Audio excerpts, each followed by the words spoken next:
want to say this to you, say, Jesus is the greatest man I know. Yeah, Jesus is the greatest man I know. Yeah, he made the moon, the stars, and land, the sea. Redemptive man of authority. Jesus is the greatest man. Jesus is the worthy Lamb of God.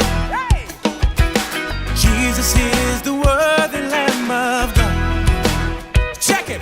That is why we bow before the throne, knowing you are God alone. Jesus is the greatest man I know.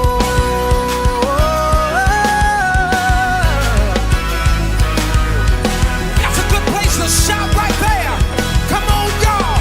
Let me hear you say, Jesus is the greatest man I know. that's it. Say, Jesus said, Jesus is the greatest man I know. he made the moon, the stars. Made the moon, stars, the land, the sea. Redemptive man of authority. The greatest man I know. Jesus is the word. Worthy Lamb of God. Come on, wherever you are, sing it like you mean it. Jesus is the worthy Lamb of God. That is why we bow. That is why we bow before Every the knee throne, shall bow, knowing you are and every God tongue alone. shall confess Jesus is that the you greatest are man I Lord. know. Settle. He's the greatest man. The greatest man I know. Oh, he's the greatest man. Greatest man I know. Oh, greatest man I know. Greatest man I know. Jesus is the worthy Lamb of God. Jesus is the worthy Lamb of God. He hung and bled, crucified, by his own he was denied. Jesus is the greatest man I know. He's the greatest man. The greatest man I know. He's the greatest man. Greatest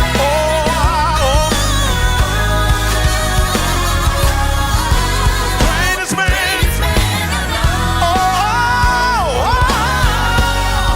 He's the greatest man I know. Greatest man I know. He's the greatest man.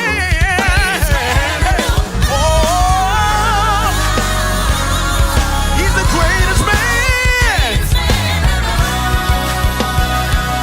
If you believe he's the greatest man, put your hands together.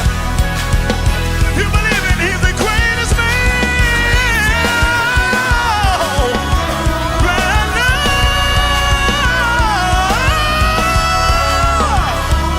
He's the greatest man.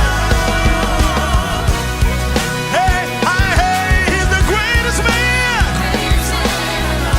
I've tried him and I know him. He's the greatest man. I've tried him and I believe him. He's the greatest man. I've seen him do it. He's the greatest man. Heal the sick, find the hungry. He's the greatest man I know. I don't know where I would be without him. Yeah.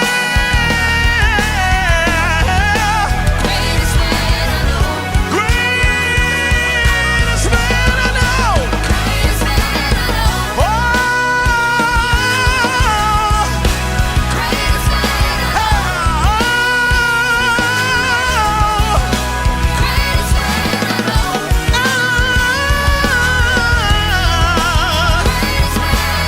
He's the greatest man I know. You say you give me joy. Down deep in my soul. Yes, sir. Down deep.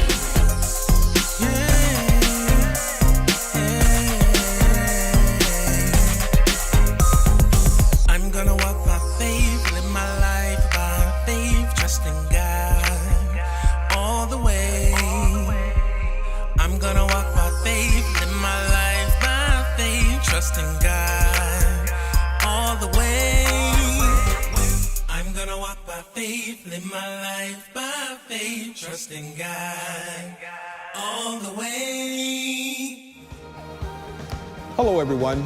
My name is Mike Allen, and welcome to another year of Apologetics in August, a tool that you can use to help you stand firm on what you believe.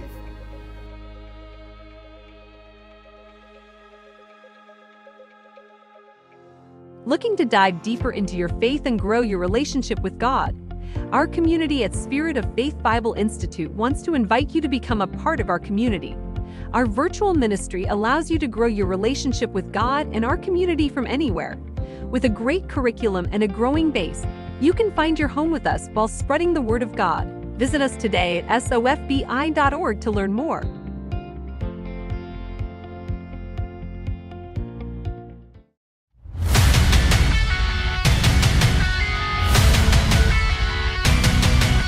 There's some proven results here that will cause your ministry to go to new levels of faith, power, and authority. A lot of you want to grow your ministries, but yet no one's growing you. Let me help stretch you to the next level of life. Come on, let's get it on. Stretch.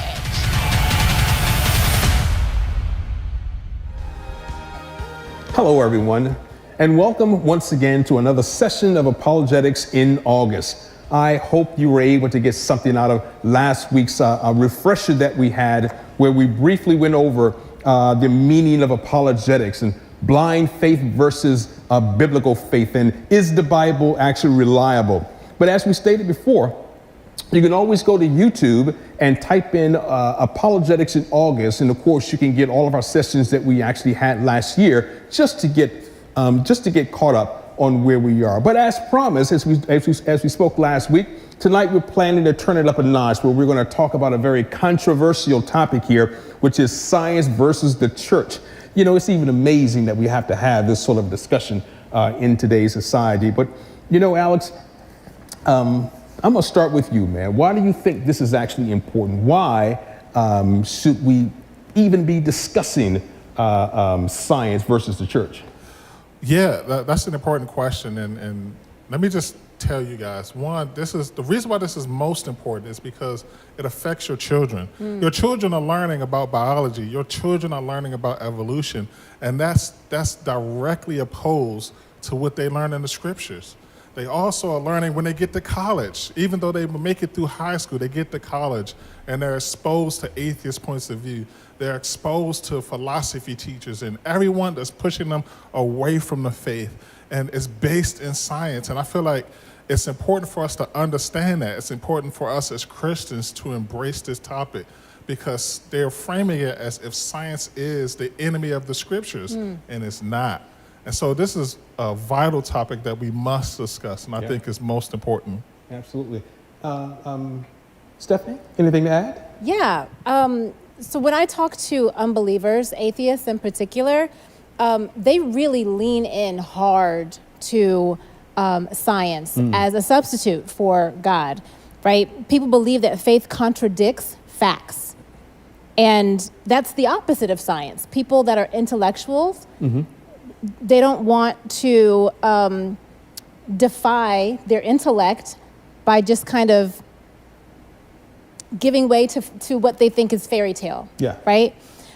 Richard Dawkins, I mentioned him last week, said, faith is a belief in spite of, even perhaps because of, the lack of evidence. And as Alexander said, this is just not true as it pertains to the scriptures. We know that faith and facts are not incompatible, and that's why we take Christianity seriously, because it's rooted in reality, right? It's not myth, it's not theory, it's not legend, it's historical. A couple of months ago, I was looking on Instagram, and I saw an interview between Ricky Gervais and late night host Stephen Colbert.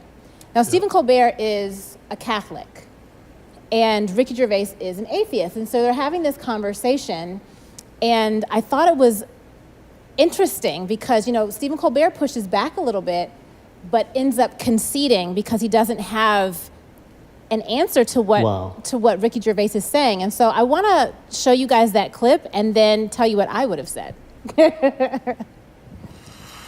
And I know I can't convince you that there is a God, nor do I really want to convince you there's a God, but I can only explain my experience, which is that I have a strong desire to direct that gratitude toward something or someone. Of course. And that thing is God. We're mortal. We want to make sense of nature and science, and it's too unfathomable that everything in the universe was once crunched into something smaller than an atom. But you don't know that. Well, you're just believing Stephen Hawking, and that's a matter of faith in his abilities. Yes. You don't know it yourself. You're accepting that because someone told you. Yeah, well, but science is constantly proved all the time. You see, if we take something like any fiction, in any holy book, in any other fiction, and destroyed it, okay, in 1,000 years' time, that wouldn't come back just as it was. Whereas if we took every science book, right, and every fact, and destroyed them all, in 1,000 years, they'd all be back, because all the same tests would be the same result. That's good. Listen to that applause. Yeah, right? I heard that. But you know, one thing I did notice, though, Stephanie, Stephen Colbert didn't have much of a comeback after he had given his answer. You're right. That's exactly right. And that's what's disheartening. And I think that's honestly the situation that we find ourselves in a lot. We find that we're confronted with a very savvy intellectual and we don't know exactly how to combat it. But I do.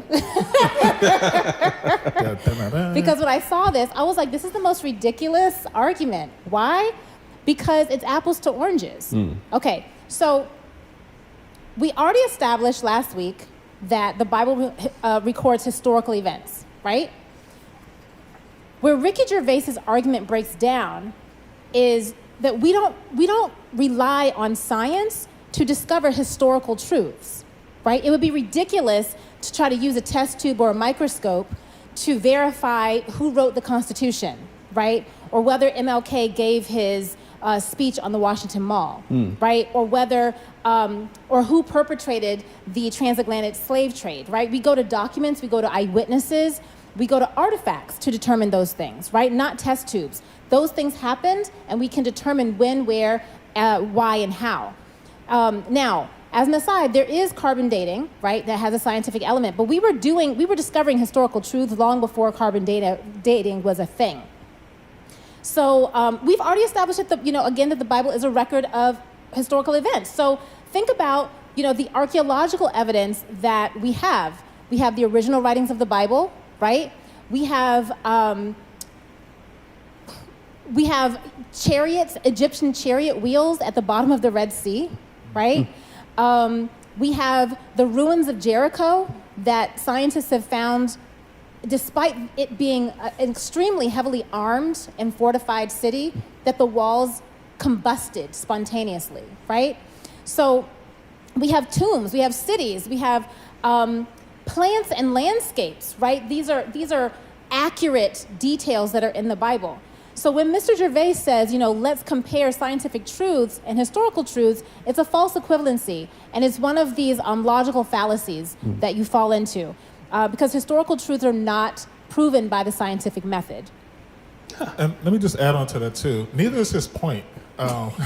Just wanted to say that. His whole argument isn't repeatable or all that. But one thing I will add to that though, because one thing he said in this is science is proven over time. No, it's not. Science is disproven over time a lot of times as well. Actually, sometimes it is, but sometimes it's disproven. 500 years ago, science thought the earth was flat. But that was disproven over time. And so the same tests don't produce the same result because we understand and we learn more. And if you read your Bible, you may learn a little more. But I just wanted to add that on there because I think even though Stephen Colbert didn't necessarily respond fully, he was willing to engage. So I do give him that. Well, I was going to ask, I was going to state that based off of what Stephanie and Jessica finished saying, there is an encouraging part to that as well. Yeah. And that's what I want to leave with the people at home. We have answers today that we're giving you guys, but if you ever find yourself in a place where you don't have answers, don't be discouraged. Yeah. This is the opportunity to learn. This is the time to go back and study the scriptures, to study things outside of the Bible that support your point of view. We often don't know things, but that's an opportunity to learn. And so my encouragement to you guys is to be curious learners. Look to your scriptures, ask the questions, deal with the hard questions. We all struggle with doubt. We all struggle with how to figure this thing out. And my encouragement to you is to study, go home, show yourself approved, dig into it, because there are real people who need real answers, and they may be looking for you to give them. Absolutely. And so my encouragement to you is to be curious, keep learning, and don't lose heart. It's one good encouragement to pay attention in high school, right? That's when all of these things are Not doing science class. during science class, so you know your enemy, right? Well, the enemy's a little heavy, but the arguments, Yeah, right? absolutely. So learn them and then dismantle them. Yeah. Well, let me ask you this. Well, speaking of dismantling something, because we're speaking of science, do you think science actually disproved the Bible? Stephanie? Resoundingly no. No. Science actually confirms the Bible. If you talk, if you talk to astrophysicists that study the cosmos, you can talk to chemists, you can talk to biologists. If you're being intellectually honest, you can see these chemicals, these mechanisms that are inexplicable outside of a super intellect, right? As I mentioned, I think there's an over-reliance on science, right? And we don't respect its limits. Science, for example, does not explain the why, right? It explains the how. It explains how something works, but it doesn't explain why it exists in the first place. So, for example, if you are a doctor, you know exactly how the body works, but it doesn't answer the question of why you were born, right? You know the mechanism for conception, but you have it doesn't give you purpose. It doesn't give you the why of all that exists, right? So the mechanism doesn't override the need for an engineer. If you know how a car works, that's fine, but it doesn't eliminate the possibility that Henry Ford existed, right? So I think, again, it is the atheist's problem to solve, to explain the limits of science and to explain why really they're not using scientific means, but they're using scientific sounding arguments to really put forward philosophical arguments. Interesting. Yeah. Interesting. Yeah, and I don't want to add to that too, because we got to have a defining of terms here. Science doesn't do anything. Science is literally the study of nature. It's an art more than anything. Scientists are the ones who do this, and scientists are the ones who put forth philosophical arguments to try to disprove the Bible. And so the argument is not with science. The Bible is not the enemy of science, and science is not the enemy of the Bible. Scientists are. People, again, by Romans 1, people suppress the truth in their own unrighteousness. And so we have sinful scientists going against the Bible. And so science doesn't do anything. The second thing I wanted to talk about was the scientific method. That's the way by which scientists make their arguments. Now, if you remember from science class, the scientific method had several steps. You make an observation, and based on the observation, you make a hypothesis or an educated guess, and then you start testing it, and then you come up with a conclusion. But when you think about it, it's literally just guesswork. I looked into the horizon, and the water seemed to end, and so my educated guess at the time was that the earth was flat. That's an educated guess, but it's really nonsense at the end of the day, and you're trying to test or verify if your nonsense makes sense. And so that's what the scientists do. and I hate to degrade it like that, but it really has no bearing to even argue against the scriptures. It's literally guesswork. No, science doesn't disprove the Bible. Science can't disprove the Bible, and scientists can't do it either. And they've tried. Well, can science prove the Bible? I think science supports the Bible. When we look at scriptures, I think it's in Job where it says the circle of the earth hangs on nothing. It's either Job or Isaiah. The circle of the earth hangs on nothing. And so, and that was written way before modern day scientists realized the earth was actually round. The Bible already told them what it was. And so the Bible, the science only supported the scriptures, and so it doesn't war against it or anything. So, yeah. I want to add, I think you may have said this, I'm not sure, but that science is repeatable and observable, right? So if you cannot repeat it and observe it, it isn't actually science. What you're getting into is philosophies and theories, right? So when we're talking about, say, the origin of life, for example, that only happened one time. That's not something that we observed personally. It's not repeatable. And so it's not really scientific. It's scientific sounding, right? But it's not scientific. So I say this to say, and if you don't get anything else from today, get this. No one escapes faith. Say it again. No one escapes faith. The atheist does not, the scientist does not, and neither does anybody else. Everyone looks at evidence and makes a decision as to which one is more trustworthy, the conclusion to draw, right? So if you have a chip on your shoulder about God, right, because of whatever reason, you're going to resist him, and you're going to lean into something else that gives you more control or doesn't force you into this relationship that you don't want, right? But it still requires the same amount of faith to say, oh, evolution happened, or, we came from a primordial soup, or whatever. Or that there is no God. That's all faith, because we've not seen it, right? I want to just say something really, really fast to the over-reliance on science as well.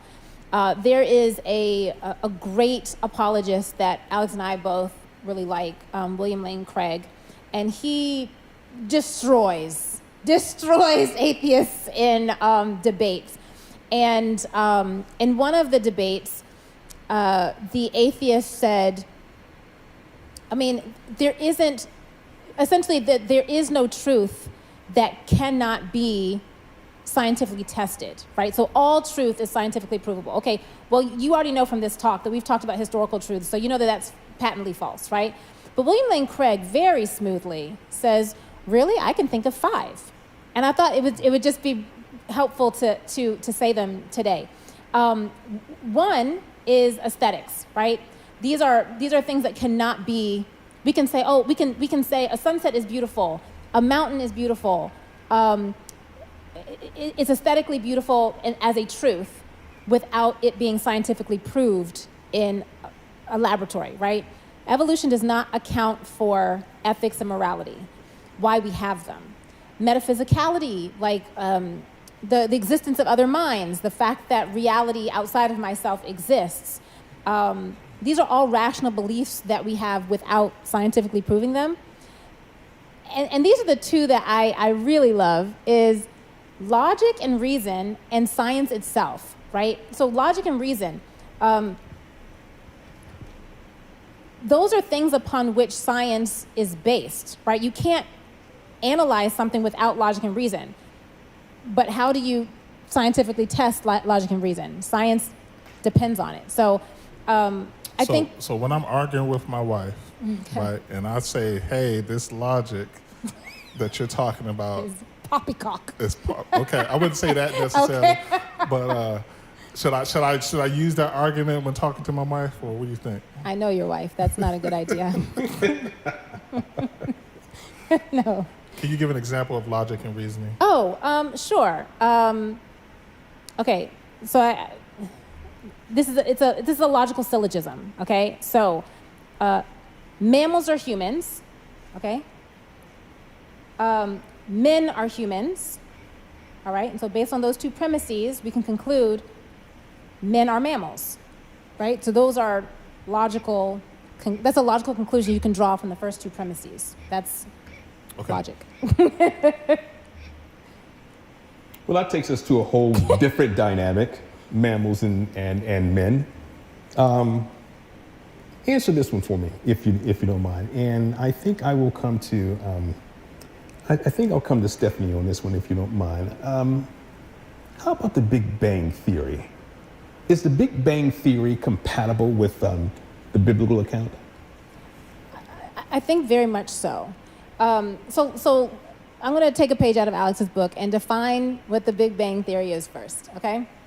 So according to NASA, the Big Bang Theory is the theory that there was a point in time where the universe and everything in it, planets, stars, everything, began at a single point and expanded into what it is now, and that it's still expanding.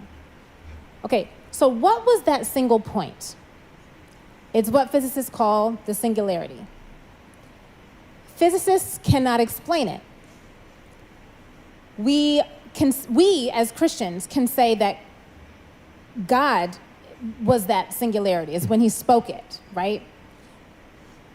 So, but there are obviously people that are resistant to the God piece, right? And so they come up with alternatives to the singularity. So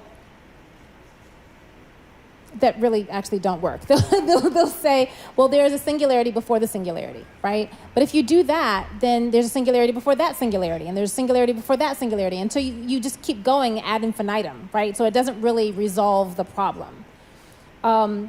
If you're trying to eliminate the singularity altogether, then that means that you are proposing that something, all of this, came from nothing. Okay, well, that's not in line with natural principles. We know in natural law that nothing comes from nothing. So if you're proposing that something came from nothing, then you're actually proposing a supernatural event, which is what we say. Yes. So, right? Yeah. But either way, it coincides perfectly with the biblical account. Yeah. I want to also, well, I'm going to let you go, and then I'm going to say one more thing. I'm holding the ball a little long. Okay, yeah, I hope I don't say what you were thinking. This is an important question, again, because we realize, again, the reason why this is important is because this is what our children are being taught in schools. Yeah. This is what they encounter in high school, in college, and so forth. So it's immensely important. But yes, to answer the question, I do believe that the Big Bang Theory supports the biblical account, and the biblical account supports the Big Bang. We can see that the universe is expanding. We can see, and we can corroborate what the scriptures say. God spoke it, and then it happened. And when we look at time and space and matter, and we talked about this and how do we know God exists, it all had a single starting point. And that's what we mean by the singularity. It's a single point from which everything began. Yeah. And you can't have one without the other. You can't have time without space. You can't have space without matter. You can't have matter without time. It all has to happen. Now, we read in the beginning. At the same time. At the same time. And so we read, in the beginning, God created the heavens and the earth. Boom. That's it. Done. Done. But atheists often make the standpoint of, oh, well, that's just a God of the gaps theory. You're just filling in God. And the thing we realize is that we're not arguing from ignorance. We're arguing from what we know. We can look at science. We can look at the Hubble telescope. We can look at different things to point and show the creation of the universe from a single point, but it's all spontaneous at the same time. And just as a reference, I encourage you guys to check out the work of Frank Turek. He's another apologist. He's written about this. Check out his work. He explains it in detail. And matter of fact, he has a book called I Don't Have Enough Faith to Be an Atheist. And so definitely check that out. But yeah, the biblical account does coincide with the Big Bang. So you mentioned the God of the gaps, and I wanna piggyback on that a little bit. So, because I just had a conversation like this with somebody, right? So typically the God of the gaps conversation for me, when I'm dealing with an atheist, goes something like this. I'll give my whole apologetics talk, and I'll say, isn't that so amazing, right? Right? I'll talk about the whole, singularity thing, and they'll say, okay, that's great, that is compelling, but you're still just using God to explain what we don't know yet, right? The singularity. And I believe that the human race will get to a place where we will figure it out, right? And we will not need God, because to believe in God, when we don't know something, is primitive. I want to bring this up because this is his faith at work. This is his faith at work. This is his faith in the human race. This is his faith that it is scientifically provable. This is his faith that God is not an explanation. This is his faith at work, right? And it's kind of like what Stephen Colbert was saying, like, you just have faith that other people, in what other people are telling you, right? What Stephen Hawking is telling you. So we know that there's more than ample evidence that shows that faith in God is not the result of a lack of evidence. And in fact, a Nobel Prize winner in physics, Charles Towns, said, this is a quote, "In my view, the question of origin seems to be left unanswered if we explore it from a scientific point of view. Thus, I believe that there is some need for a religious or metaphysical explanation," end quote. Now, I think this is a great time to bring up, I think, one of my favorite arguments, which is fine-tuning. Fine-tuning. Yes, fine-tuning. I thought. Yes. So, for those of you guys who are not familiar with fine-tuning, it's the principle that says that the universe's foundational forces are so precise and so statistically improbable that the balance that's required, the intricacy that's required for life to exist, must be fine-tuned. So that's a mouthful. Fortunately, we have a clip to show you what it is.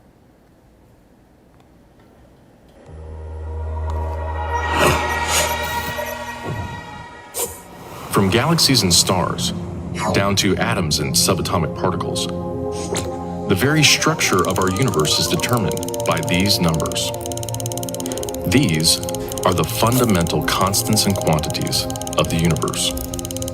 Scientists have come to the shocking realization that each of these numbers has been carefully dialed to an astonishingly precise value, a value that falls within an exceedingly narrow, life-permitting range. If any one of these numbers were altered by even a hair's breadth, no physical, interactive life of any kind could exist anywhere. There'd be no stars, no life, no planets, no chemistry. Consider gravity, for example. The force of gravity is determined by the gravitational constant. If this constant varied by just 1 in 10 to the 60th parts, none of us would exist. To understand how exceedingly narrow this life-permitting range is, imagine a dial divided into 10 to the 60th increments. To get a handle on how many tiny points on the dial this is, compare it to the number of cells in your body, or the number of seconds that have ticked by since time began. If the gravitational constant had been out of tune by just one of these infinitesimally small increments, the universe would either have expanded and thinned out so rapidly that no stars could form and life couldn't exist, or it would have collapsed back on itself with the same result: no stars, no planets, and no life. Or consider the expansion rate of the universe. This is driven by the cosmological constant. A change in its value by a mere 1 part in 10 to the 120th parts would cause the universe to expand too rapidly or too slowly. In either case, the universe would again be life-prohibiting. Or another example of fine-tuning. If the mass and energy of the early universe were not evenly distributed to an incomprehensible precision of 1 part in 10 to the 10 to the 123rd, the universe would be hostile to life of any kind. The fact is, our universe permits physical, interactive life only because these, and many other numbers, have been independently and exquisitely balanced on a razor's edge. Wherever physicists look, they see examples of fine-tuning. The remarkable fact is that the values of these numbers seem to have been very finely adjusted to make possible the development of life. If anyone claims not to be surprised by the special features that the universe has, he's hiding his head in the sand. These special features are surprising and unlikely. What is the best explanation for this astounding phenomenon? There are three live options. The fine-tuning of the universe is due to either physical necessity, chance, or design. Which of these options is the most plausible? According to this alternative, the universe must be life-permitting. The precise values of these constants and quantities could not be otherwise. But is this plausible? Is a life-prohibiting universe impossible? Far from it. It's not only possible, it's far more likely than a life-permitting universe. The constants and quantities are not determined by the laws of nature. There's no reason or evidence suggests that fine-tuning is necessary. How about chance? Did we just get really lucky? No. The probabilities involved are so ridiculously remote as to put the fine-tuning well beyond the reach of chance. So, in an effort to keep this option alive, some have gone beyond empirical science and opted for a more speculative approach, known as the multiverse. They imagine a universe generator that cranks out such a vast number of universes that, odds are, life-permitting universes will eventually pop out. However, there's no scientific evidence for the existence of this multiverse. It cannot be detected, observed, measured, or proved. And the universe generator itself would require an enormous amount of fine-tuning. Furthermore, small patches of order are far more probable than big ones. So the most probable observable universe would be a small one, inhabited by a single, simple observer. But what we actually observe is the very thing that we should least expect: a vast, spectacularly complex, highly ordered universe, inhabited by billions of other observers. So even if the multiverse existed, which is a moot point, it wouldn't do anything to explain the fine-tuning. Given the implausibility of physical necessity or chance, the best explanation for why the universe is fine-tuned for life may very well be it was designed that way.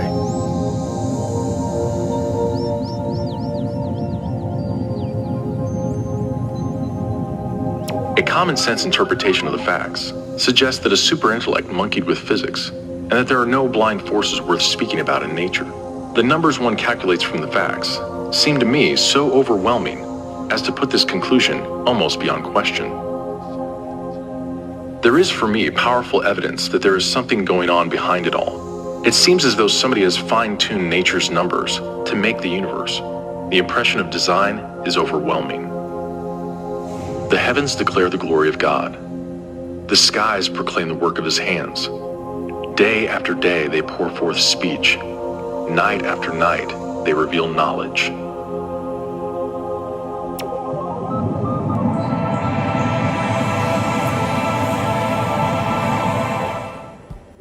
We can shout on that scripture right there. That's all interesting. I'm saying. We can shout on that scripture. That's all I'm saying.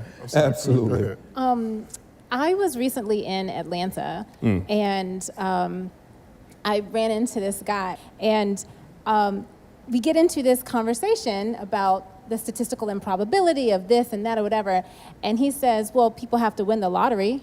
I mean, people say that's statistically impossible, but people do it, right? And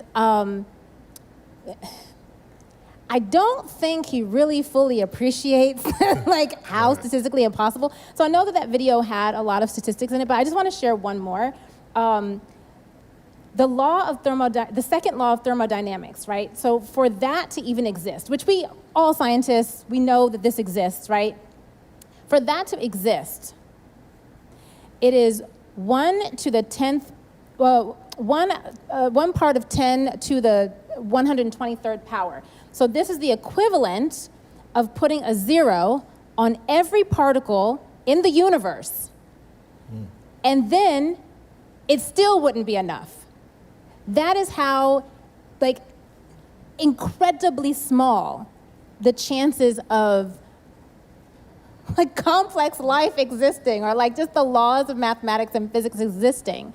And so the idea that like, oh, it's just like playing the lottery, or it's just like getting struck by lightning, like, yeah, we all say that those are statistically improbable, and they happen. But there's a statistical like impossibility at some point, right? Yeah. Yeah. And you know what that means, right? That means you're not an accident. Yeah. That means you at home, you're not an accident. That means you have inherent value. You're not an accident. It's inconceivable that life began by accident or evolution or anything that you learn in your textbooks in class. You're not an accident. God wonderfully and fearfully and wonderfully created you. You're not an accident. And that's the message that needs to come from this.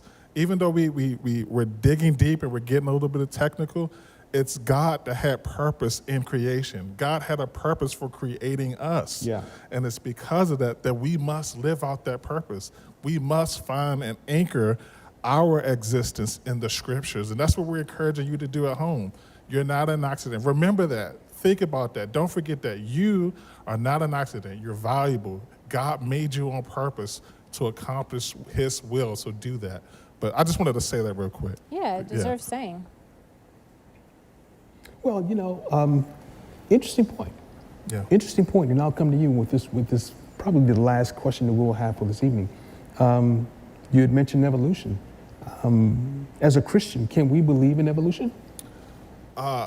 Well, you can believe in anything you want. I once believed in Santa Claus, but I would suggest that you don't. And there are a number of reasons that we don't have time to dig into, but I'll just name a few. One, it's logically inconsistent. Let me back up for a little bit, because let's define evolution first. There's microevolution and then there's microevolution, right? Micro is the idea that a bird, or let's just say a horse. Horses in one part of the country, they have a bunch of babies and then they spread out over the land, and because of climate, temperature, and all types of other contributing factors, the horse may change colors, the horse may be shorter. Same reason why your cousin may be light-skinned, you're dark-skinned, genetics, right? And so there's changes in the species based on how genetics takes place, but then there's macroevolution. No, that's important. I'm sorry to interrupt, but that's really important, that it's within the species, right? Yeah. And the other thing is that it can be seen, it can be observed, right? And we've already said that that's what science is based on: repeatable and observable, observations, right? So, and it happens in a short amount of time. Yeah. Yeah. And so with that said, I believe in that sense, because the Bible says itself, when God created the birds and the animals of the field, he created it according to its kind. And so no matter how many times a dog replicates, it's still a dog. And so you get the bulldog and the German shepherd and all these other types of dogs because of genetics and breeding, and because God created variety. And so it's okay to believe in that sense that because of genetics, things may change. What we don't do is then say, is this idea that species change all of a sudden. Across species. Across species, thank you. She's a lawyer, everybody. Correcting the brother's language. I'm from Southeast. Y'all forgive me, very firm stand up. But anyway, no, but what we don't do is, what we not gonna do is say species, they change across species, meaning the distant cousin of the monkey and man created a monkey, and monkey turned into man, or wolf turned into a whale, or a single-celled amoeba turned into a cockroach. That's just logically inconceivable when you actually look at the data, when you actually look at it. And that's not something that we can observe. That's not something we can observe. They're saying it takes 3.8 billion years, and so this is guesswork. Yeah, and the thing is, if someone says that, and I'll just make this point, then I'll go to you, and then I'll come back. But there are no transitional fossils. There's no fossil of a monkey changing into a man, or a wolf changing into a whale. I'm just naming random animals, but as things change, you would see that, hey, some died and some ended up half bird, half dinosaur, or some half of something, you know? That's right. You would see this in the fossil records, but you don't. You see whole animals dying as whole animals. Of their own kind. Of their own kind. Yeah. And then that's just the animals. We didn't get the plants, we didn't get the insects. They all died, and you can look at the fossil record and say, nope, that's one thing. It ain't half of anything. I literally I never have thought about that I died when my arm was the monkey, and so transition. Right. They got this idea that stuff came out the ocean and walked on land, and they developed gills and breathing instruments. Yeah. And when you look at the science behind it, it's like, you know how much it takes to get from water to land? Your skin has to change. Your breathing apparatus has to change. And not just one, not just gills. You have a whole, your nose has to change. The way How many people drowned in that process? Everybody would have drowned. That's the point. Literally impossible. You need new lungs. You need new skin. You need new eyelids to support the air going into your eyes the whole time. You need new everything. And then that's just getting to land. Then you have to survive land because there's already predators out there that want to eat you. It's nonsense. And our kids are learning this every day, and it's given to us as fact. And so we just want to be, I'm sorry to get on this soapbox, but we just want to be people to say, hey, listen, as you go through these science classes, realize what you're learning, realize the work of the enemy, and hold true to the scriptures. Just as a resource, there's a movie that you can rent on Amazon. It's called Icons of Evolution, that essentially address the question of evolution from an objective scientific standpoint and a historical standpoint. From a Christian perspective, and it's worth watching. I want to also just take a moment to recognize that when we're talking about Darwinism, for example, and honestly, it's a very big umbrella that we're not going to get into, but I think you have to consider, why is there this big push for evolution? Why, but for macro evolution in particular.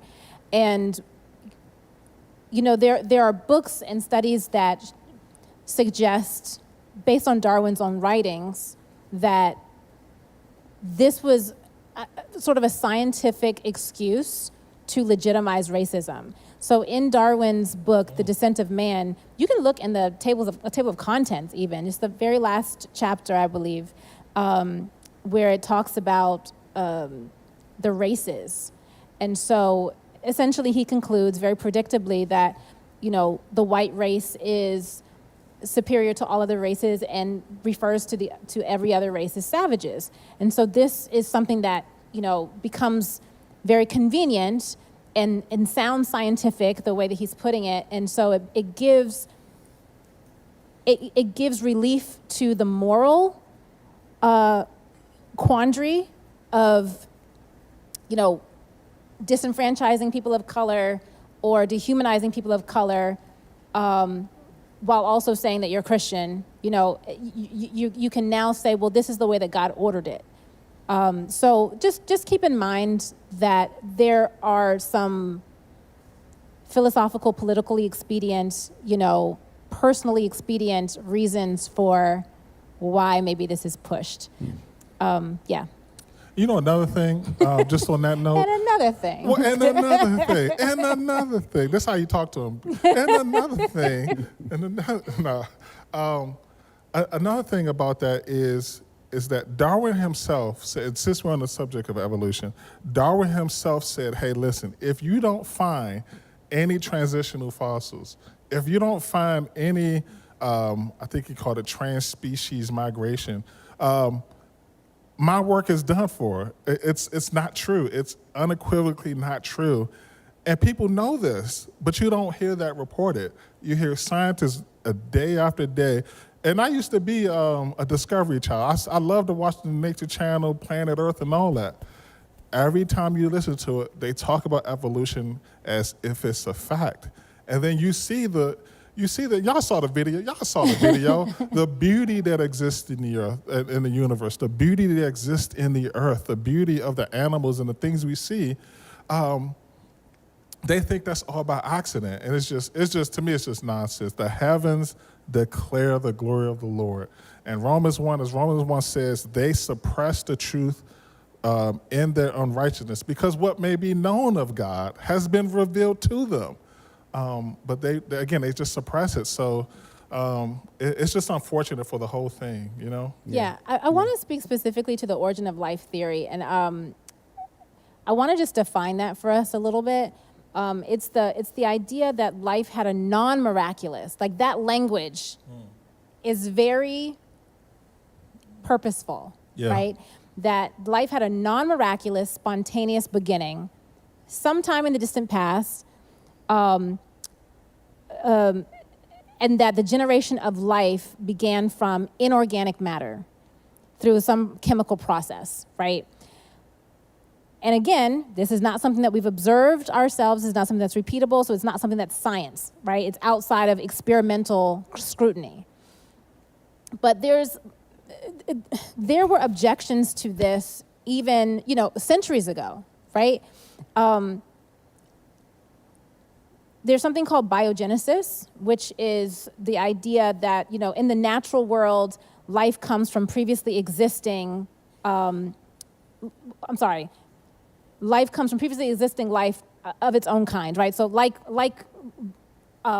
creates like, essentially, right? So right now, popular science espouses that life began via chemical evolution. The problem with this is that chemicals don't replicate. Only living cells replicate. Yeah.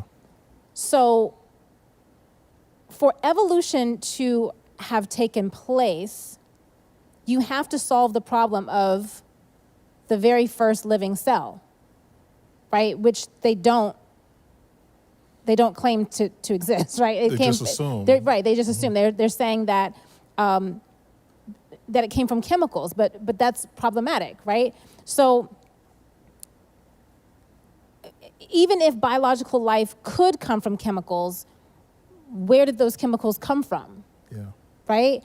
And then if we are products of blind random chance, which we're not, how do we account for reason and, again, moral values that don't come from evolution? So, I mean, it's problematic, but people just kind of swallow it like, because it's taught, and you are considered an idiot if you don't believe it. And what do you see in our world? You see, when people don't have a biblical worldview, when people don't have a view of God, and they look to themselves for the answers, when life happens, they see the end. That's literally what happened in the garden. Okay, help me out. Okay. Okay, so this is the proposition that the devil makes, right? Like, you can be the person that decides right and wrong. You don't have to. Yeah. You don't need God. You don't need God, You right. can decide what's right and wrong. This literally came up in my First Amendment class, because we have to talk about religion, and they say, what is immoral or what is pornographic or whatever, it depends on community standards only, right? Yeah. So it's not, there is no objective anything. They really struggled with objectivity, and so so they kept deferring to subjectivity. If the community says it's okay, then it's okay. Yeah, and then when you're ostracized by the society or whatever the case may be, again, we live in a world that people are struggling with mental health, their suicides are going up, and it's because they look to themselves. They don't look to a God, and they don't find the value and the purpose in life because they put their hope in either themselves or created things. Right. Even the scriptures talk about that. They worship the creation rather than the creator. And when that happens, that's when death follows. Yeah. And so if there's anything that you guys can take from home, realize, listen, this is what your kids are learning. This is what they're being taught. And they're being taught to go away from the Bible, to go away from God. And we as Christians, we as parents, we as a community of faith must be diligent to bring them back. Remember, you were created by God who created you for a purpose. You were created by God that has spoken the world into existence for you to exist, and that he wants you to accomplish his will. Regardless of what science says. Exactly. Yeah. Exactly. Stephen Hawking actually said, I'm going to read his quote. He says, quote, "Many people do not like the idea that time has a beginning, probably because it smacks of divine intervention," close quote. And that is, Stephen Hawking is a well-respected, often quoted, often referenced scientist for the atheist, right? And he's saying this. He's saying that there's actually a personal agenda for resisting any reference to the divine. So I don't know, I thought that was interesting. A little sauce on it. I got you. At the end. Yeah.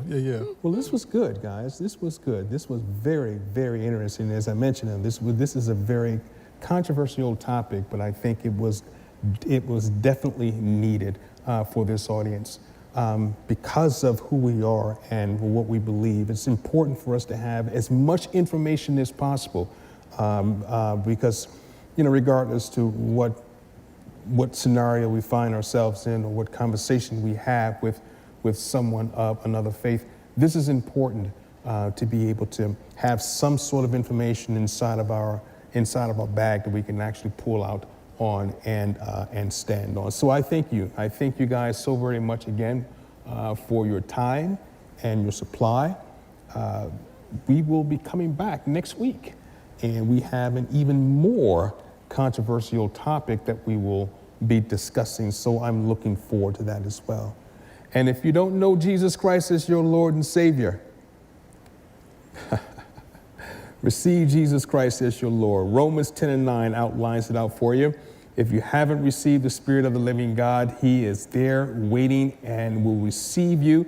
And if you don't have a church ministry or a church or if you don't have a pastor, please, we have one of the best generals in the body of Christ here at Spirit of Faith Christian Center. And of course, we welcome you here. So look forward to seeing you guys again next week for another edition of Apologetics. Look forward to seeing you then. Goodbye.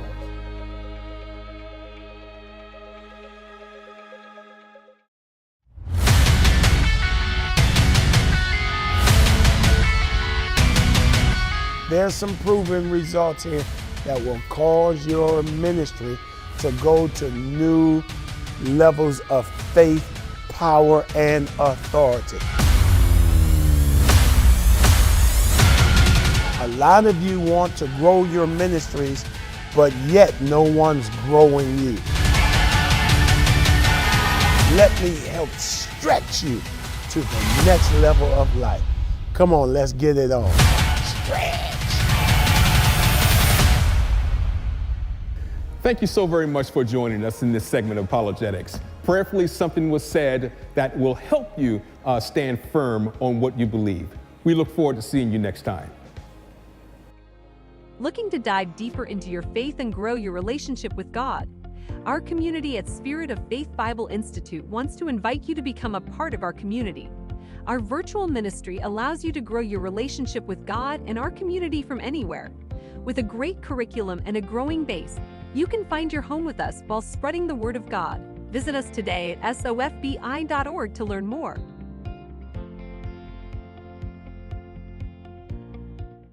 Adversity in the midst of a pandemic, I said you're amazing.